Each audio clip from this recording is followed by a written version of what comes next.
All right, so here it is. It's a Liberator upright. This is a game that I personally restored and put probably way too many hours into restoring.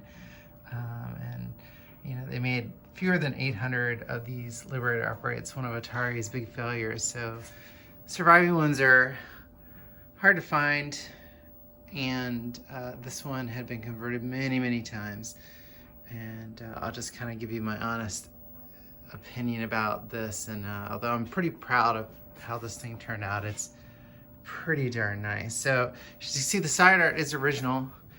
I was able to, there was like 3 layers of paint when I did this. You can see that on my website if you're really interested. And this side looks pretty darn good.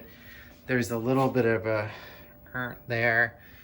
And, you know, every once in a while there's a little thing, but for a 40-plus-year-old game now, it's pretty nice. And the other side is still almost as good. The only real whoopsie is on Commander Champion's face. You can see it took off the top blue level with the Mylar. Now, if you were really good at retouching, you could retouch this and no one would ever notice. I've just never done it because I just didn't really bother me, to be honest with you. The top marquee box, which is unique to Liberator, this bottom piece and this bracket, these are actually new old stock I bought from another collector I've been sitting on for a long time. This whole interior had been destroyed to fit a standard marquee, so I rebuilt these side pieces from the correct Atari specs. This is a marquee made by This Whole Game for me. They did a great job. The bracket is a modified bracket from a Atari Cabaret of some kind, because I couldn't find the original, but you're never gonna notice that it's not the right one, right? So down here, we'll get to the monitor in a second, and the phone is not gonna do it justice. This is a gorgeous CRT. The interior bezel, I made that out of matte board. It's pretty good, but it's drooping a little bit in the top now because I don't think the material is quite as robust as it should be. I do have the pieces of the original bezel I'll include that you can make your own if you desire. Gameplay's great, no problems, 100% plays perfect. Control panel I bought from another collector. Totally unmolested. New control panel overlay though, again from This Whole Game. New volcano buttons, new correct leaf switch fudges, new correct black trackball from Hap. All factory correct. Down here on the front, I plugged many holes from a lock bar, and you would be hard pressed on the front to be able to tell where I did it because there were a lot of them. It looks pretty good. Correct coin doors. There's the meter and the test switch and everything, which have been missing. That coin meter is not correct because it didn't even go with this game. There's only one coin thing in here. I guess I can give you another one if you really need it. You can see there's the remnants of the lock bar there, which I didn't bother to worry about. And then you have the bucket. Now I will show you on the bottom here. The cabinet was pretty chewed up on the bottom, probably from mopping. This is a lot of Bondo and sanding, and you can see there's an overlay of white paint that I did to kind of sheer it up. It looks great. Just want you to know that that's what that is. I don't think you'll have any structural problems at all because of that ever. New T-molding. Let's go around the back here. So we have, these are reproduction labels I made. Serial number 141, which is the correct serial number. This is a phony label I made. It doesn't look too bad though, you know.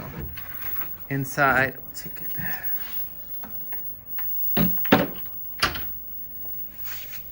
We have a new back door that we made with the instructions, and inside here is an original owner's manual that you'll receive. Inside, let me get my light so you can actually see this. All right, this monitor is an early Hap Pro by Segai, and these flybacks do not exist anymore, but this has been totally rebuilt with a new flyback that I got from Ireland. In fact, I have the last 2 of these flybacks, I think, in existence that are new in the box. You know, remote here. This monitor has a tiny bit of Super Pac-Man burn-in that you'll never ever be able to tell unless you're really looking for it. This monitor is clean and just beautiful picture. And here we have a Liberator board. I have several Liberator PCBs. This one is actually the most reliable one I own, so you hopefully won't have any issues with it. Good luck trying to break the high scores on it. Rebuilt audio regulator and rebuilt power brick, looking very nice. Even has the little warning sticker and even box with the warning sticker, and the wiring harness 100% made from scratch with all the correct wiring and inputs to the factory spec of Atari, what it should have been originally. So you're gonna have a real hard time finding any, I think, fallacies. Now you can see down here where somebody poked up or probably slammed the game at one point. So there's a little bit of splitting in the corners where the leg levelers are coming through, but it doesn't affect the stabilization or the structure of it all. It's not a problem in the front, they're totally fine. You know, just abuse from years and years of probably not being taken care of. We built that top rail because that was missing. I don't know if Liberator originally had a cage. I think it just had a rail. Other than that, I mean, it's pretty nice. If I was gonna keep it, which I'm not because I already have another Liberator at my cabaret, this clear plexi should actually be slightly darker tinted glass, which, you know, again, it didn't really bug me because it should be more like the Tempest behind it, that kind of glass probably. That would be easily taken care of and cut if you so desired. Again, you know, the game, I'll just show you. Game plays, no problem, no light, you know. There's Commander Champion looking like he has one tooth. I really like this game.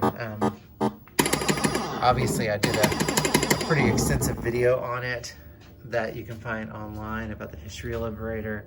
I think it's a little undervalued as a collector, considering people go gaga over, you know, other rare Atari games from this era. I think Liberator is maybe just as important, and it's actually a lot of fun to play. And I would say you wouldn't really get many chances to own one of this caliber, especially one that kind of came back from the dead somewhat. So there you go. There's my Liberator upright. It's nothing else back here that you see behind me is for sale. Just this game right now, but I think you'd be pretty happy with this if you were looking for one. So there you go. Thanks for looking.